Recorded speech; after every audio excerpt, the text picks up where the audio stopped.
Hi friends, welcome back to our channel Itlu Misrikakolam Pilla and it's me Kusma and welcome to this new video. I hope మీ అందరూ కూడా happy and హెల్దీగా ఉంటారని మనస్ఫూర్తిగా కోరుకుంటూ ఇవాల్టి vlog start చేశాను. Time వచ్చేసరికి 6:30 అలాగ అవుతుందండి. ఇంకా మార్నింగ్ ఇప్పుడైతే బ్రేక్ఫాస్ట్ సీనరీ అనమాట. బ్రేక్ఫాస్ట్లోకి ఈరోజు రొట్టెలు చేస్తున్నానండి, అలాగే బ్లాక్ చన్నా కర్రీ. ఇదైతే మొన్న నాకు వాయినంలో ఆ మాత్రం దొరికాయి, సో జాగ్రత్తగా ఫ్రిడ్జ్లో అయితే స్టోర్ చేశాను అండ్ ఈరోజు దాంతో కర్రీ చేస్తానన్నమాట. సో దీంతో చాలా రెసిపీలు చేసుకోవచ్చు కదండి. పాటోళి చేసుకోవచ్చు అండ్ ఫ్రై చేసుకోవచ్చు, తాలింపు కూడా సింపుల్గా వేసుకోవచ్చు. సో ఇప్పుడైతే నేను కర్రీ చేస్తాను మా వాళ్ళ కోసం. ఇదిగోండి కుక్కర్లో అయితే మంచిగా కడిగేసి ఒకసారి కొంచెం సాల్ట్ వేసేసి ఒక 2-3 సీటీ వచ్చిన వరకు ఉంచుతానని చెప్పేసి ఇదిగోండి కుక్కర్ అయితే పెట్టేస్తాను అనమాట. సో ఇంకా మీ అందరి సంగతులు ఏంటండి, వరలక్ష్మి పూజ చక్కగా చేసుకున్నారా అండ్ నేను పోస్ట్ చేసిన వీడియో చూసారా? తప్పకుండా కామెంట్ చేయండి. అన్నట్టు వీడియో కనుక నచ్చుతున్నట్లయితే ప్లీజ్ సబ్స్క్రైబ్ చేసుకోండి, చిన్న లైక్ చేయడం మాత్రం మర్చిపోకండి. ఇంకా బ్రేక్ఫాస్ట్ అవుతున్నది కదా, సైడ్ బై సైడ్ నేను ఇక్కడ లంచ్ కోసం కూడా రెడీ చేసుకుంటున్నాను. ఈరోజు లంచ్ కోసం అయితే సారాకంద ఫ్రై అనమాట. ఇదిగోండి సారాకంద ఒకటే తీసుకున్నాను, బై 2గా కట్ చేసి కుక్కర్లో ఒక 2 సీటీ వచ్చిన వరకు ఉడికిస్తానమాట. ఉడికించిన తర్వాత ఫ్రై చేస్తాను. అయితే ఇది చెప్పాను కదా 1 కిలోకి 3 తూగాయి. అయితే ఒకటే చేస్తున్నాను, ఎందుకంటే ఇలా అంటే ఫ్రై చేస్తే ఏంటంటే కొంచెం ఆయిల్ ఎక్కువ పట్టుద్ది. అలా ఫ్రై చేయడం అలాంటి కర్రీ అంటే నాకు కానీ మా అమ్మాయికి కానీ ఇష్టం ఉండదు, చాలా తక్కువ తింటాం. కాబట్టి ఒకటే సారాకంద, ఒకవైపు అయితే బ్లాక్ చనా ఉడుకుతున్నది, మరొక వైపు అయితే సారాకంద కూడా ఉడుకుతున్నాయి అనమాట. సో ఇలా మార్నింగ్ పూట నేను కుక్కర్ అంటే చాలా యూజ్ చేస్తానండి. కొంతమంది కుక్కర్ యూజ్ చేయడం మంచిది కాదని చెప్పేసి అంటారు, కానీ నేను వాడడంలో అంటే తప్పట్లేదు, త్వరగా మనకి అయిపోవాలని చెప్పేసి. సో ఇక్కడైతే చూస్తున్నారు కదా పన్నీర్ బటర్ మసాలా తలక సంథింగ్ పౌడర్ ఏదో, ఇదైతే మన రిలయన్స్లో తీసుకొచ్చాను. ఈ మసాలాతోటి మనం ఈరోజు బ్లాక్ చనా కర్రీ చేద్దామని చెప్పేసి అనుకున్నాను. అంటే ఎప్పుడూ కూడా పర్టికులర్గా ఒకటే రకం మసాలా కూడా నేను యూజ్ చేయనండి, మారుస్తూ ఉంటాను. ఇక్కడ కొమ్ము శనగలు కూడా మంచిగా ఉడికిపోయండి, అంటే కుక్కర్లో వేసామంటే తప్పకుండా అది ఉడికి తీరాల్సిందే. అయితే ఇదంతా కూడా డ్రైన్ చేసేస్తున్నాను అండ్ ఒకసారి మంచిగా చూస్తున్నాను. ఏమో నేను 3 సీటీ వచ్చిన వరకు ఉంచాను, ఇంకా 2 సీటీలు అవసరమా లేకపోతే మంచిగా ఉడికిపోయిందా అంటే లేదు, మరి అక్కర్లేదు, మంచిగా అయితే ఉడికిపోయిందనమాట. ఇంకా ఇదిగోండి పనిలో పని పిండి కూడా కలిపేస్తున్నాను. అంటే బ్రేక్ఫాస్ట్ చేస్తూనే మనం సైడ్ బై సైడ్ లంచ్ కోసం కూడా మనం రెడీ చేసుకున్నామంటే టైం కూడా కలిసి వస్తుంది అని చెప్పేసి ఉద్దేశంతో సారాకంద కూడా ఉడికించేస్తున్నాను. అండ్ ఆ కుక్కర్ ఖాళీ అయిన తర్వాత సారాకంద కుక్కర్ ఖాళీ అయిన తర్వాత ఈరోజు టమాటా పప్పు అయితే అందులో చేస్తాను అండ్ కొమ్ము శనగలు ఉడికించిన కుక్కర్ ఖాళీ అయితే రైస్ కూడా పెట్టేస్తాను అనమాట. సో మనకి ఏంటంటే పనులు కూడా కొంచెం టైం కలిసి వస్తుంది, ఈజీ అవుతుంది అనమాట నా కోసం కుక్కర్లో. ఇప్పుడైతే కడాయిలో కొంచెం అయితే ఆయిల్ వేసుకున్నానండి. ఉల్లి చెక్కు మార్నింగే ఒక 3-4 ఉల్లిపాయలు, అంటే రెసిపీలు అన్నింటికి ఎన్ని కావాలో అన్నీ కూడా ఆనియన్ కట్టర్లో కట్ చేసి ఉంచుతాను అనమాట. సో దట్ కొంచెం కావాల్సినంత మనం వాడుకోవచ్చు, ఇంకొంచెం మిగిలిపోయినా పర్వాలేదు, సలాడ్ లాగా మనం లంచ్లో తీసుకోవచ్చు అని చెప్పేసి. సో ఇంకా ఆనియన్ కొంచెం మంచిగా ఫ్రై అయిపోయిన తర్వాత రెడ్ చిల్లీ, పసుపు అండ్ ఈ పన్నీర్ మసాలా ఉంది కదా అవన్నీ కూడా వేసేసి, మరి ఇంకేంటి కొంచెం అల్లం వెల్లుల్లి పేస్ట్ వేసాను అంతే, మరి ఇంకేంటి ఇందులో యాడ్ చేయట్లేదు. ఇదైతే ఈ పన్నీర్ మసాలా మసాలా పొడి ఏదైందో ఫస్ట్ టైం తీసుకొచ్చాను కాబట్టి ఎలా వస్తుంది ఏంటి కూడా కొంచెం అంత ఐడియా లేదు. ఇంకా ఉడికించిన తర్వాత కూడా ఇదిగోండి కొమ్ము శనగలు వేసేసాను, కొంచెం వాటర్ కూడా వేసాను అనమాట. సో ఫైనల్గా ఘుమఘుమలాడుతున్నది, మసాలా కూడా చాలా బాగుందనమాట. సో ఇంకా కర్రీ అయితే అయిపోవచ్చింది, ఆల్మోస్ట్ అటువైపు సిమ్లో పెట్టేశాను. ఇక్కడైతే సారాకంద సీటీ తీసేస్తున్నాను అనమాట.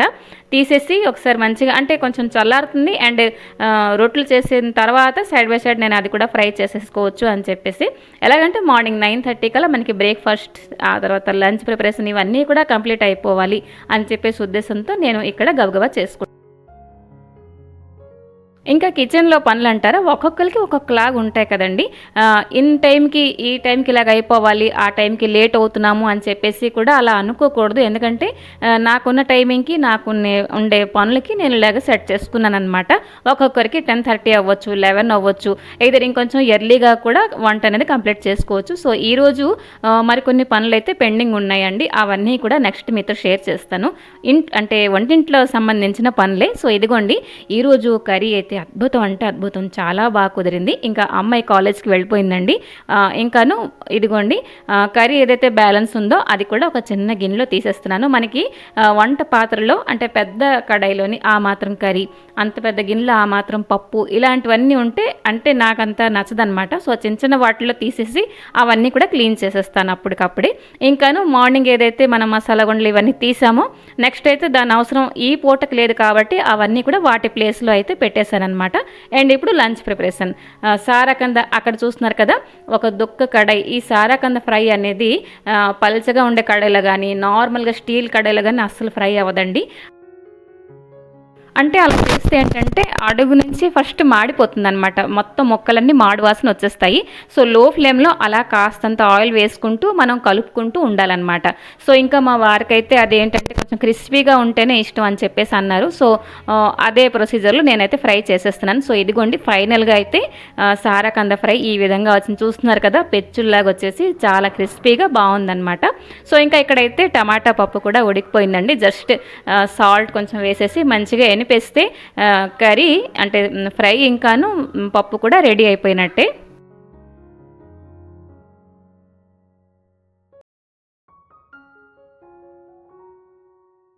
ఇంకా నెక్స్ట్ అయితే కుక్కర్లోనే వైట్ రైస్ పెట్టేస్తాను.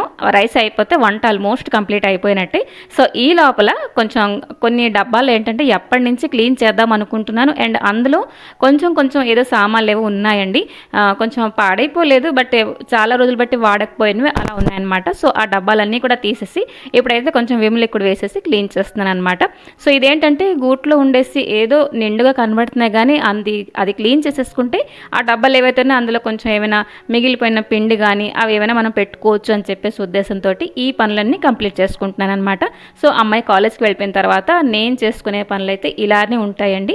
లైక్ వంట కంప్లీట్ చేసుకోవడం కానివ్వండి, లేకపోతే ఏమైనా క్లీనింగ్ కానివ్వండి, ఇవన్నీ నేను నిన్న మైండ్లో పెట్టుకున్నాను. లైక్ ఎలాగంటే ఈరోజు మార్నింగ్ అయితే ఈ మాత్రం పనులు నేను కంప్లీట్ చేసుకోవాలి ఎలాగైనా అని చెప్పేసి, బద్దకిస్తే అస్సలు అవ్వదు అని చెప్పేసి అనుకున్నాను. సో ఇదిగోండి అసలుకే వర్షాకాలం కదా కాబట్టి ఇవైతే కొంచెం ఎండలో ఆ మాత్రం టైం పెడదామని చెప్పేసి అనుకున్నాను. ఎందుకంటే మంచిగా ఎండిపోతే మనం చక్కగా దాచేసుకోవచ్చు. ఇవన్నీ మంచి డబ్బాలే. ఇంకా నెక్స్ట్ ఈ పని అయిపోయిన తర్వాత కౌంటర్ టాప్ అంతా మరొకసారి సర్దుకోవాలన్నమాట. ఇదిగోండి మంచిగా ఎండ వచ్చింది కాబట్టి ఇలా ఎండ చూస్తే అమ్మకేమో బట్టలు మంచిగా ఆరవేసేద్దాం అనిపిస్తుంది. అండ్ నాకైతే ఇలాగ కంటైనర్లు ఏమైనా ఉంటే క్లీన్ చేసి ఎండలో ఆరబెడదాం. అయితే ప్లాస్టిక్ కాబట్టి ఎక్కువసేపు ఉంచను, జస్ట్ నీళ్లు కొంచెం ఇంకిపోతే మళ్ళీ లోపల పెట్టేస్తానని చెప్పేసి. సో ఇంకాను ఇలా ఎండ మండిపోతుంటే ఇంటి దగ్గర చాలాసేపు బట్టి ఒక ట్రైన్ ఆపేశారండి. ఎందుకో ఏమో కానీ నాకైతే అనిపించింది జనాలు ఎంత ఇబ్బంది పడుతుంటారు కదా ఈ వేడిలో అని చెప్పేసి అనిపించింది. సో ఇంకాను ఇదిగోండి డబ్బాలన్నీ ఆరిపోయాయి అండ్ లోపలికి కూడా వచ్చేసాను. నెక్స్ట్ నేను చేయబోయే పని ఏంటంటే మా వారి షర్ట్లండి, అవైతే ఇంకా ఐరన్ చేయాలి. అయితే ఐరన్ చేసేటప్పుడు కొంచెం రింకిల్స్ ఎక్కువ ఉన్నాయనుకోండి మనకి చాలా టైం పట్టుతుంది అనమాట. సో ఇంకా బయట ఐరన్ చేసే వాళ్ళకి అది తెలీదు, ఇంట్లో చేసే వాళ్ళకి ఈ ప్రాబ్లం చాలా మటుకు ఫేస్ చేస్తుంటారు. చిన్న టిప్స్ షేర్ చేద్దాం అనుకుంటున్నాను. ఫస్ట్ మనం ఐరన్ ఎలా చేస్తామో చేత్తో అలా మడత పెట్టేయాలండి. అలా చేస్తే ఏంటంటే మరి మడతలు అనేది ఇలాగ ఎక్కువ ఉండవు అనమాట. మనకి ఐరన్ చేయడానికి టైం కలిసి వస్తుంది, ఇబ్బంది పడవన్నమాట. సో ఇదిగోండి కొన్ని షర్ట్లు ఇలా తీసుకొచ్చాను. అలాగే ప్యాంట్స్ కానివ్వండి, ఏవైతే ఐరన్ చేస్తామో అవి కొంచెం ఫస్ట్ నార్మల్గా ఇలాగ ఐరన్ చేస్తే ఎలా మడతా అలా పెట్టేయాలన్నమాట. సో దట్ తర్వాత మనకి చాలా ఈజీ అవుతుంది. ఇక్కడ అమ్మ ఉంటే ఏదో జోక్స్ వేస్తున్నది, సో తనకేదో ఆన్సర్ ఇస్తూ పనులన్నీ చేసుకుంటున్నాను అనమాట. సో ఇంకా సరేనండి, ఈ వ్లాగ్ ఇక్కడ ఆపేద్దామా? నచ్చింది లేదు తప్పకుండా కామెంట్ చేయండి, నచ్చకపోయినా కామెంట్ చేయండి. మరొక మంచి వ్లాగ్తో మేము ముందరికి వస్తాను. Till then take care and bye bye.